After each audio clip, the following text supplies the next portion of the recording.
And last thing I have is, obviously, okay, we brought up the whole issue with Cal Mortgage.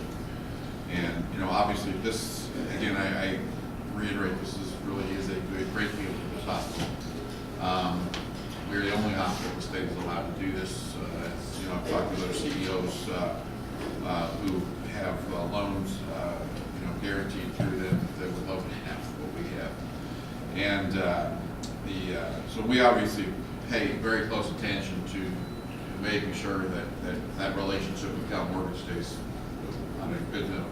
So this month, last month, Chet and I had a update meeting with Cal Mortgage. We agreed to do this, you know, periodically throughout the year, at least 2 or 3 times a year.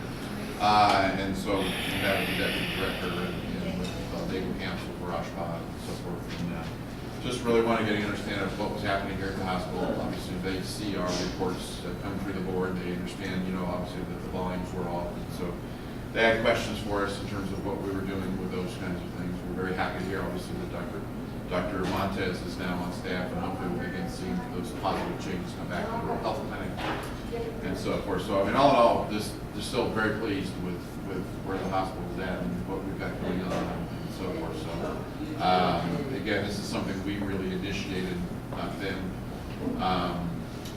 Chet and I got up there about a year and a half ago and met them halfway in Fresno to, again, just make sure that we keep some dialogue going with them. I mean, I work with Cal Mortgage and other organizations, and rarely do you ever speak to them.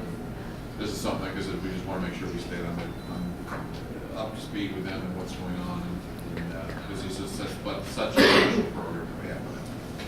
So anyway, that went very fine. So we'll probably meet again in another 3 months or 4 months.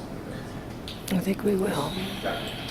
In the past, where this goes back years ago, Cal Mortgage representatives used to come to our board meetings about 3 or 4 times a year.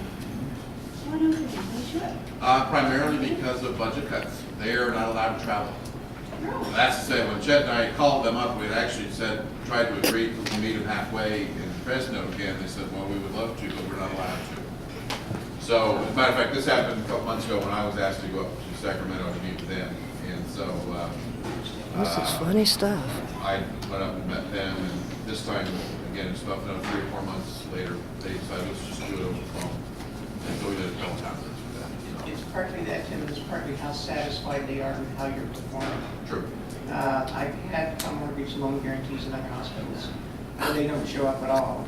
When they're concerned about how you're performing, budget cuts or not, they show up. They show up. But yeah, this is, like I said, was more us wanting to make sure that they understand what we're doing, you know, and that we are actively trying to make the district better and adding new services and those kinds of things. So. One more question. Yeah. Are they not at all concerned that we might not be able to make our payments 9 years from now? No, I don't see that as an issue. They're more concerned, obviously, about what the state might do and the federal government might do with regards to cuts to Medi-Cal that would hurt the hospital. And that was the reason I actually was called to Sacramento, was to talk about those Medi-Cal cuts that were in the budget, because they weren't apprised of how that was going to impact the hospitals. They're always concerned, but as long as you meet their schedules Right. for payments, they become less concerned.